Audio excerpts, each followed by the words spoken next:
paling malas jawab 5 pertanyaan seperti ini. Simak terus.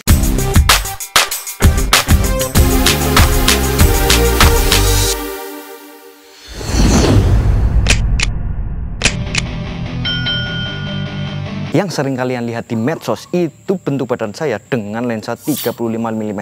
Berbeda jika 50 mm. Lanjut ke pertanyaan yang pertama dan kedua. Apa itu? Tinggi badan dan berat badan. Kenapa saya malas menjawab? Karena perbandingan tinggi badan dan berat badan itu konsep berat badan ideal. Sedangkan konsep itu diciptakan semata-mata hanya untuk membedakan apakah kita obesitas atau kurang gizi. Kalau orang kurang gizi, ya nggak mungkin berotot. Saya lebih prefer bentuk tubuh ideal, di mana bentuk tubuh sesuai dengan yang diharapkan. Nah, yang sekarang ini sudah sesuai dengan yang saya harapkan.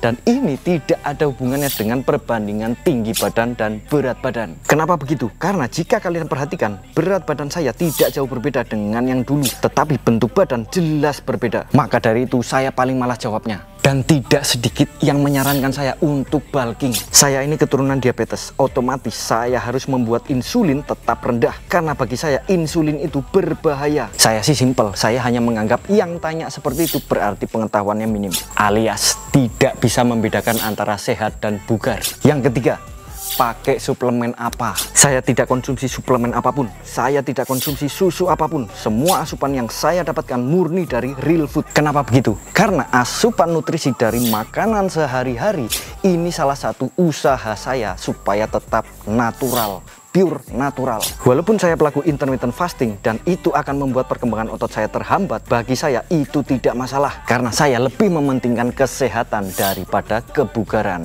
Yang keempat, berapa lama latihan? Awal saya latihan itu tahun 2011 dan itu saya lakukan tanpa adanya pengetahuan dalam membentuk otot, dan saya lakukan itu di penjara dengan asupan yang seadanya dan latihan push up terus setiap hari. Selesai keluar dari penjara, saya sempat latihan di gym hingga tahun 2020. Itu juga tanpa pengetahuan seputar kebugaran. Dengan kata lain, latihan yang sama saya lakukan setiap hari. Sampai pada awal corona 2020 baru saya belajar lebih dalam lagi tentang kesehatan dan kebugaran. Hingga sekarang 2024 sudah 4 tahun dengan latihan rumahan dan dengan pengetahuan yang cukup. Kalian bisa lihat sendiri bedanya. Memang tidak terlalu besar. Ingat tadi saya bilang saya pelaku intermittent fasting. Saya hanya mementingkan kesehatan dan kebutuhan pekerjaan di mana saya tidak mudah lelah, memiliki tenaga dan stamina di atas rata-rata dan tidak mudah mengeluh. Yang kelima, siapanya Biowan? Nah, ini bukan saya yang mirip Biowan, tapi Biowan yang mirip saya. Saya sudah hampir 40 tahun. Ya, Biowan yang mirip saya.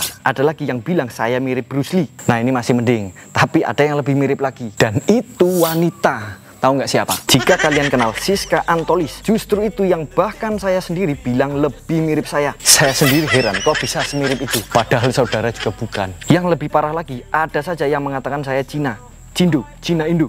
Mas, saya lahir itu kehendak yang kuasa. Jadi, mau dilahirkan seperti apapun, itu kehendak Tuhan. Oke, sekian dari saya. Yang sering kalian tanyakan sudah saya jawab di video ini. Jadi, tidak perlu kalian tanyakan lagi. Saya juga malas jawabnya. Itu terus yang ditanyakan. Oke, tetap semangat. Kalau suka, jangan lupa di like. Subscribe juga biar nggak ketinggalan tips-tips bermanfaat lainnya. Oke, sampai ketemu lagi. Buat kalian yang belum gabung di sini. Workout bareng Indonesia, komunitas latihan rumahan, fitness, gym, dan kalistenik, grup yang paling cocok untuk menemani perkembangan otot kalian. Tempat kalian belajar, tempat kalian diskusi, tempat kalian berekspresi. Jika kalian memiliki pertanyaan seputar kebugaran, kalian bisa tanyakan di grup ini. Pasti ada yang jawab, kalau enggak ya saya yang jawab. Tapi kalau saya yang jawab mungkin agak telat, jadi ya harapan lu. Oke, sampai ketemu lagi.